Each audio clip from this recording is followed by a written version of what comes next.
that God may know my integrity.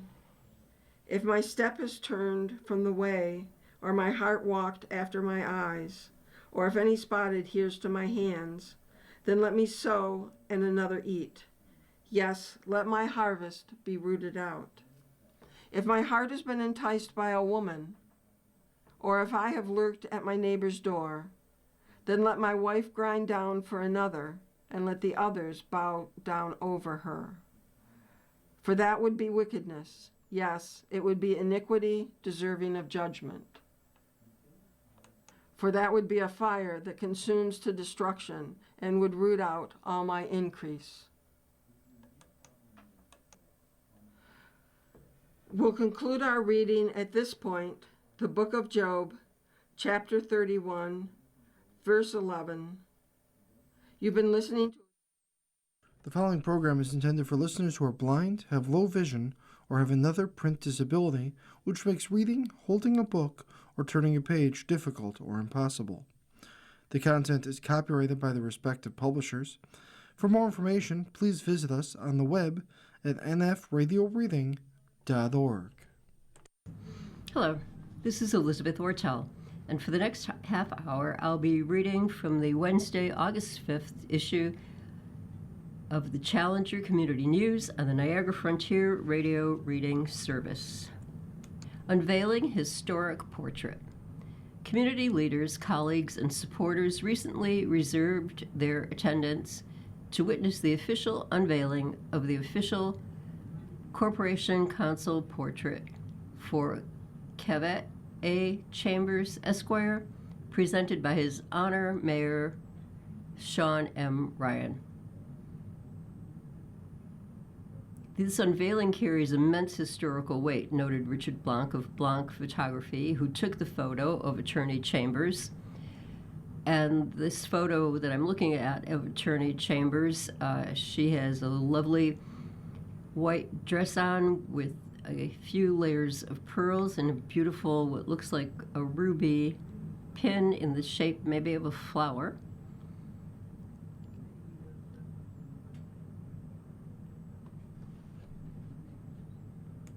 In celebration of Ms. Chambers' legacy as the first Black woman to serve in this vital role for our city, the energy in the room was a powerful testament to her immense impact, dedication, and trailblazing leadership.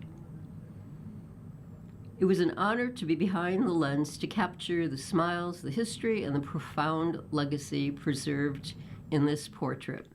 The former City of Buffalo top lawyer, Attorney Chambers, was appointed to lead the department as Corporation Counsel in 2022 by former Buffalo Mayor Byron Brown, and was the woman of color to hold the position in the city's history.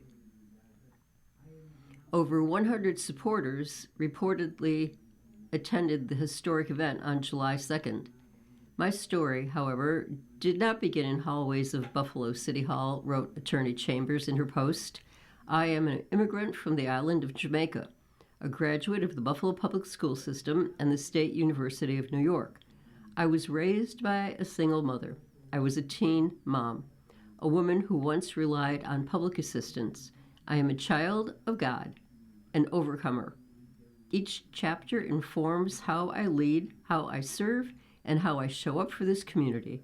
I am proud of the work, I am proud of the impact, and I am proud of the history we made together. Fruit of the City Association, along with the William Emsley YMCA, presented the 2026 National Night Out.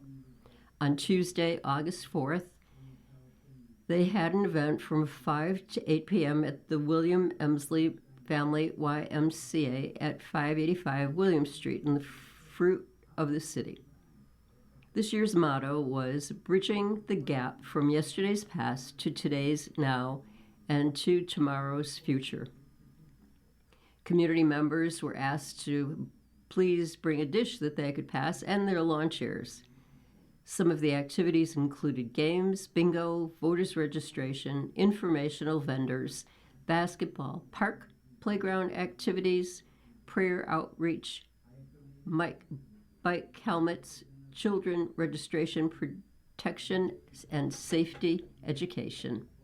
Local news. Some of the things from the Challenger Community News. We're going to fight to make health care affordable for every single American. House Democratic leader Hakeem Jeffries joined Representative Tim Kennedy and local leaders for a press conference at the Roswell Park Studies Research Center, where he emphasized that House Democrats remain united in the fight against Republican efforts to rip health care away from everyday Americans, and we continue working to lower the high cost of living. The issues that you confront and that are confronted here in Buffalo, that the American people are confronting all across this nation, remain the same, said Jeffries. Life has become too expensive, healthcare inaccessible in ways that should not be the case here in the wealthiest country in the history of the world, and we're in the midst of the largest assault on healthcare in modern American history. He continued to describe President Trump's big, ugly bill, which included a $1 trillion cut to Medicaid, the largest cuts in Medicaid or health care in American history, putting hospitals and nursing homes and community health centers like this, Roswell, at great risk. Republicans refused to extend the Affordable Care Act tax credits, putting in jeopardy the health care of more than 20 million hardworking American taxpayers all across the country, including right here in Western New York. But they thought Americans were going to step back. But we're not going to step back, we're going to fight back. Leader Jeffries is positioned to make history as the first Black Speaker of the House. However, achieving this milestone requires the Democratic Party to win back a majority in the House of Representatives in the upcoming midterm elections in order for Jeffries to get the gavel. And both parties expect whoever wins will preside over a narrow majority. This is the wealthiest country in the history of the world, and as House Democrats, we're going to fight to bring a reality to light that in this country, access to high-quality, affordable health care cannot simply be a privilege available the well-off and the well-connected. Access to high-quality, affordable health care must be a right to every single American, and that's what we're going to fight to bring to life. Voters have 98 days until midterm elections for all of us to show up and stand up and speak up to make this country the best version of herself. I'm confident that's exactly what's going to happen. We're going to fight for an affordable America. We're going to fight to lower the cost of groceries and gas and housing. We're going to fight to make healthcare affordable for every single American. And at the same period of time, we're going to combat the corruption, the folks who are stealing from you to enrich themselves. And we have a message for those folks who are doing that. On day one of a new Democratic majority, we're going to hold the crooks accountable, admonished Jeffries. Added Congressman Kennedy, this is the most corrupt administration in American history. They are enriching themselves, their families, their friends, their billionaire donors. This needs to come to an end. And the way this comes to an end is we stop enabling this administration to do whatever it is they want to do anytime without any accountability, without any transparency, and that's what congressional Republicans are doing each and every day. That's why everything's going to change on November 3rd when we get the vote out and when we make Leader Jeffries Speaker Jeffries. So when he puts the gavel in his hand, he makes this administration accountable once and for all. The 37th annual Pine Grill Jazz Reunion returns to Buffalo's East Side. 2 weekends of free community celebration, Black culture, and musical legacy. The first weekend was on Sunday, August 2nd, and the African American Cultural Center was proud to announce the return of a beloved local tradition. It took place on August 2nd and will take place again on Sunday, August 9th. This historic community festival honors Buffalo's rich Black culture and musical legacy, keeping the beat of jazz, blues, soul, and R&B alive on Buffalo's East Side. Since the early 1990s, the Cultural Center has hosted this beloved summer tradition: 2 weekends of free live music, community connection, and cultural celebration in Martin Luther King Jr. Park on Buffalo's East Side. Honoring the legends who once played the original Pine Grill and spotlighting today's rising stars, the Pine Grill Jazz Reunion keeps the beat of Buffalo's jazz, blues, soul, and R&B music alive. However, this mother of all reunions not only showcases amazing talent both locally and abroad, but also serves as a citywide reunion for Buffalo natives and a homecoming for those who have moved away. The East Side reunites in the spirit of agreement to show some Buffalo love by reacquainting, maintaining kinship ties, and even making new friendships. We look forward to welcoming the community to this joyful experience that truly feels like a family reunion, said African American Cultural Center Executive Director Dr. Leah Angel Daniel. Hosted by local comedic personality Julian the Mayor Russell, the reunion will be another unforgettable experience of the community coming together for a good time in the park. The agenda for August 9th, the reunion continues Sunday, August 9th, same time and place, with guest headline performers Adam Hawley and Pamela the Saxtress Williams, along with local entertainers Charisse, Reminiscent, David Jonathan and the Inner City Bedlam, Fragrance of Yah, and Alexandra MacArthur.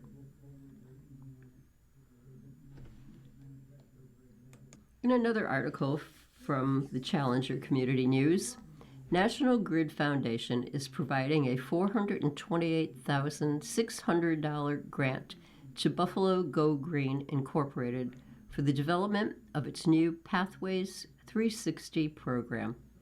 Pathways 360 will create learning opportunities and provide support to young people across Western New York who are interested in gaining experience and pursuing degrees and careers in agriculture and food systems-related career fields. The grant will be dispersed over a 3-year period. Buffalo Go Green is a nonprofit urban agriculture organization founded in 2016 by Allison Dehoney, who sought to address food disparity issues and the effects that are caused by them across the city of Buffalo. Buffalo Go Green has proudly grown food and made it available to thousands of families across Buffalo, and the next natural step for us was to create a program to support youth who are interested in agriculture-based careers, said Tahoney.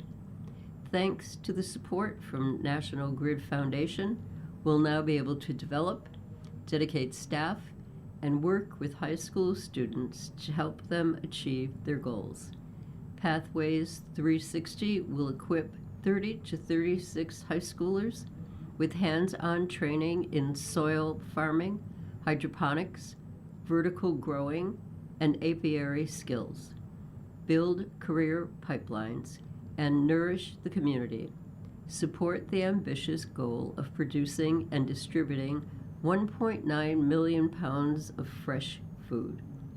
At Buffalo Go Green's Zenner Street location, the organization operates and maintains greenhouses where they grow, store, and deliver vegetables to families and farmers markets across the region. A second site, to be located on Manhattan Avenue, is under construction. When complete, the facility will feature a teaching kitchen where residents can attend classes that focus on nutrition, recipes, and hands-on cooking using fresh-grown produce from Buffalo Go Green's farm. The site will also include community space for events, meetings, and seminars that meet needs of residents, plus holistic practices that include yoga, meditation, and more. You are listening to a reading of articles and features from the Challenger Community News and the Niagara Frontier Radio Reading Service. New book release. Duncan Kirkwood's new release, a kid's book about grit. What does it mean to have grit? It means sticking with your goals, even when they're hard. It means taking responsibility for your actions, learning from failure, and building the mental toughness to keep going. Drawing from this experience as a master resilience trainer in the Army National Guard, resilience expert and Buffalo resident Duncan Kirkwood shows kids how to turn tough moments into opportunities to grow and thrive. Growing up in Buffalo taught me that resilience isn't just a skill, it's part of who we are. I hope this book helps the next generation of kids develop the grit they'll need to overcome life challenges. This book was written to help kids discover something the world can't give them and can't take away: grit. The courage to keep going when life gets hard, the resilience to get back up after failure, the belief that they are capable of more than they realize, Kirkwood said in a recent social media post.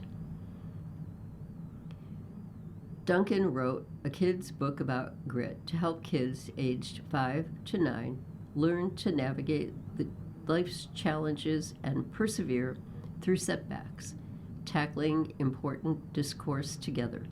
A kid's book about grit features a large, bold, minimalist font design that allows kids freedom to imagine themselves in the words on the pages.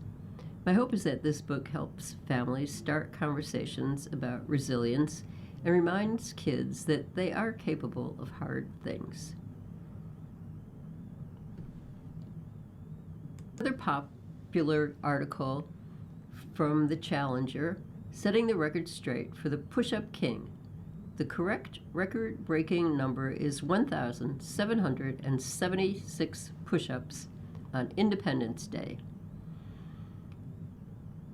Last week, we reported in error that Western New York's own Jeffrey Warwick, internationally recognized as the Push-Up King, set another world record on July 4th, Independence Day, for performing a record-breaking number of push-ups in 1 hour to commemorate the holiday.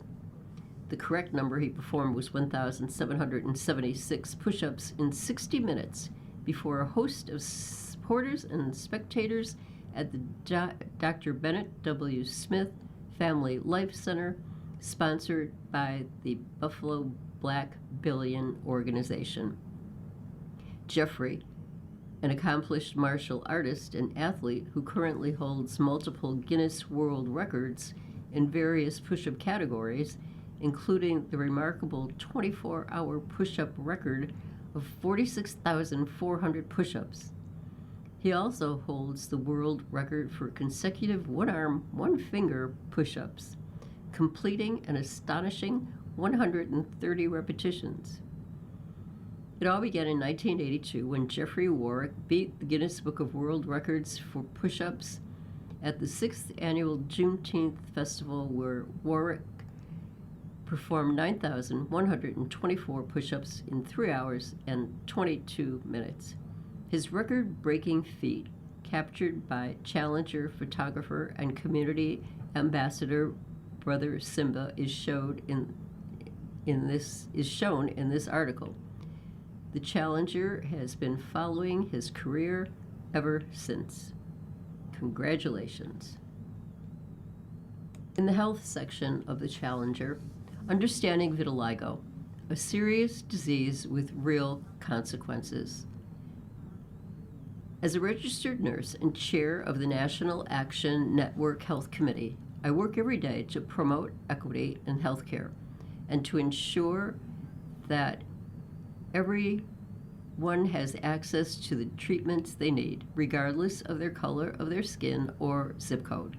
That commitment extends to patients living with conditions that have too often been overlooked by our healthcare system, including diseases like vitiligo. Vitiligo is a chronic autoimmune disease impacting roughly 200,000 New Yorkers. in which the body's own immune system destroys the pigment-producing cells responsible for skin color. It leaves patients with spreading white patches that can cover the face, hands, and body. Moreover, because vitiligo is driven by immune system dysfunction, patients face a significantly elevated risk of developing other serious conditions. Among the most concerning is thyroid disease, which can become life-threatening without proper treatment. Beyond its physical toll, vitiligo carries a profound social burden. Patients routinely face discrimination and stigma because of the visible nature of their condition. Unfortunately, that prejudice follows them into every corner of their lives, from personal relationships to professional opportunities. Studies have shown that a significant number of employers are unwilling to hire individuals with vitiligo out of fear of losing out on potential clients, effectively shutting patients out of career advancement and economic opportunity. The weight of this discrimination takes a devastating psychological toll. Research published in Clinical Epidemiology and Global Health found that as many as 1 in 4 people living with vitiligo experience suicidal thoughts, a stark reminder of the real human cost of dismissing this disease. There are several vitiligo treatments available that look to help patients manage their condition. However, lotions, creams, light treatments, and even surgeries have only limited the impact of vitiligo. Now, medical professionals have recently welcomed the arrival of an FDA-approved treatment, which has displayed significant pigmentation regeneration, and could be a game changer in the lives of vitiligo patients. Listed under one of the most popular articles in the Challenger is Discipline versus Being Picked Apart, a village conversation we need right now. It shows a picture of Shiana Broughton, founder of Our Mommy Village.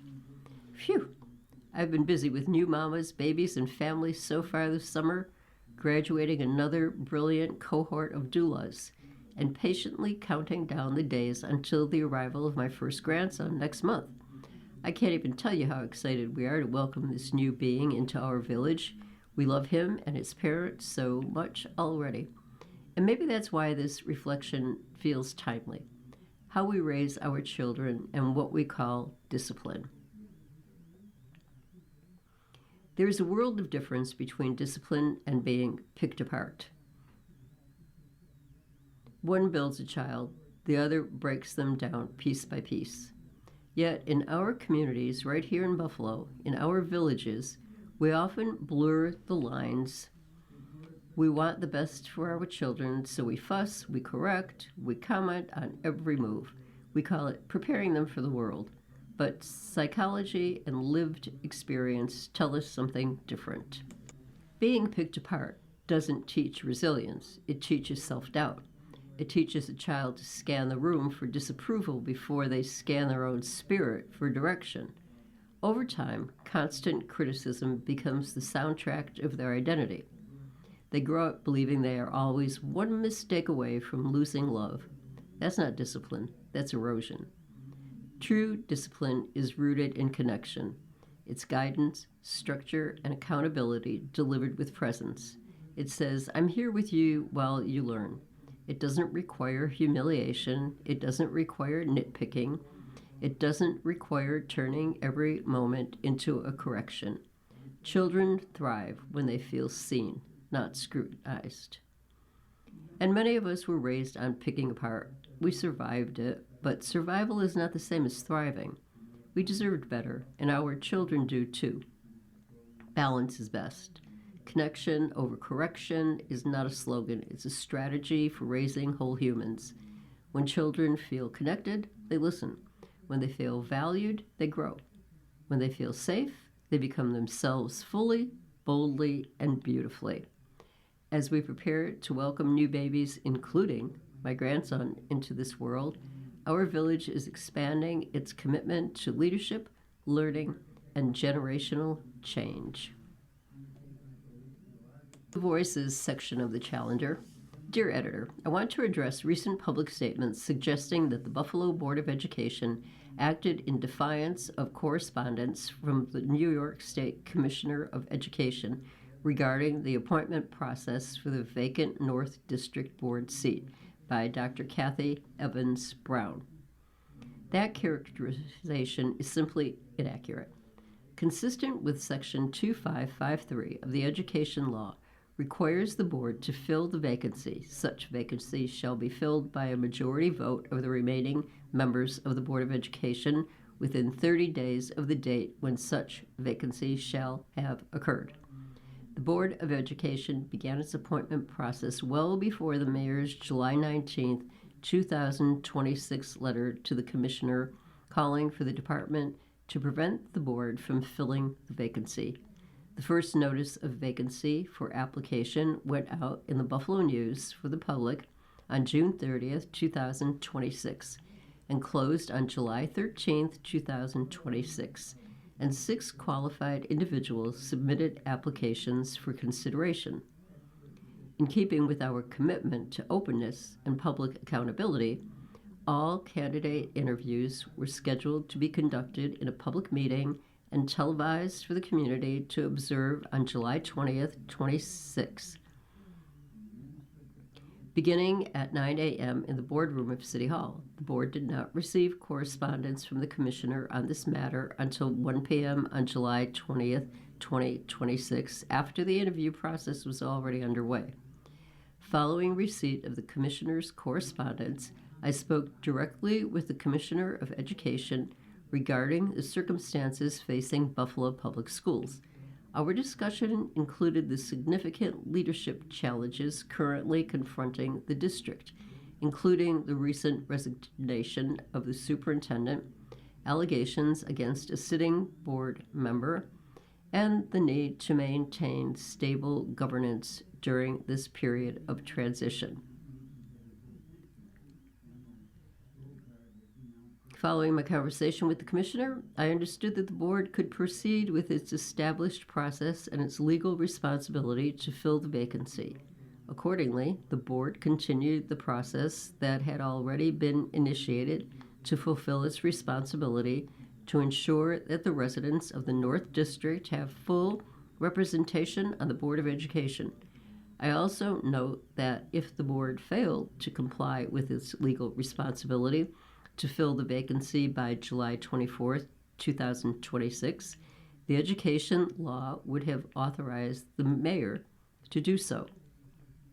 The Buffalo Board of Education is a nonpartisan body composed of independently elected officials. Our responsibility is to exercise our independent judgment while complying with the New York state law and acting in the best interests of the students and families we serve. At no time did the board act with the intent to disregard or defy the Commissioner of Education. Rather, we acted in good faith, consistent with our legal responsibilities, our commitment to transparency, and our obligation to ensure that every district is represented by a full complement of elected leadership. By Dr. Kathy Evans Brown, President of the Buffalo Board of Education. You've been listening to a reading of articles and features from the Wednesday, August 5th issue of the Challenger Community News. We read from the Challenger Community News every Saturday at 8:30 a.m. Your reader has been Elizabeth Ortel. Thank you for listening. Coming up next in the Niagara Frontier Radio Reading Service, we have a reading of the Batavia Daily News. Following that at 10 o'clock is the East Aurora Advertiser, and at 11 we have the Niagara Gazette. Stay with us for these readings and more throughout the day.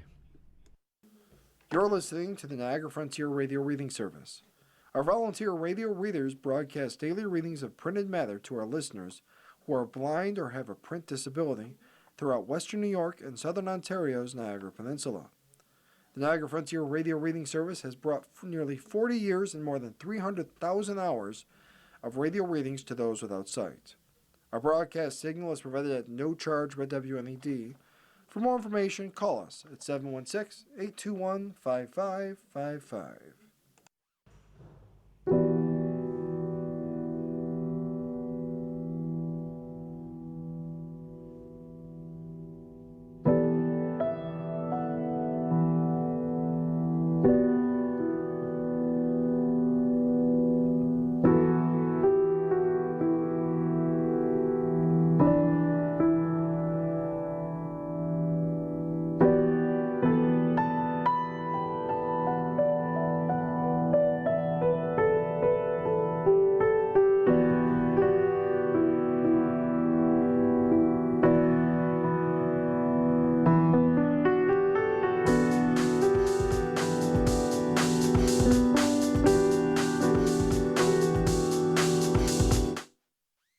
The following program is intended for listeners who are blind, have low vision, or have another print disability which makes reading, holding a book, or turning a page difficult or impossible.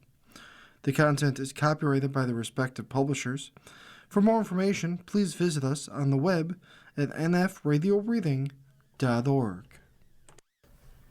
Hello, this is Dan Arth, and for the next 1 hour, I will be reading from the August 5th, Wednesday issue of the Batavia Daily News on your Niagara Frontier radio reading service. And from the headlines, missing teen found safe. Team effort leads police to Niagara Falls. Article is by Matt Sertel.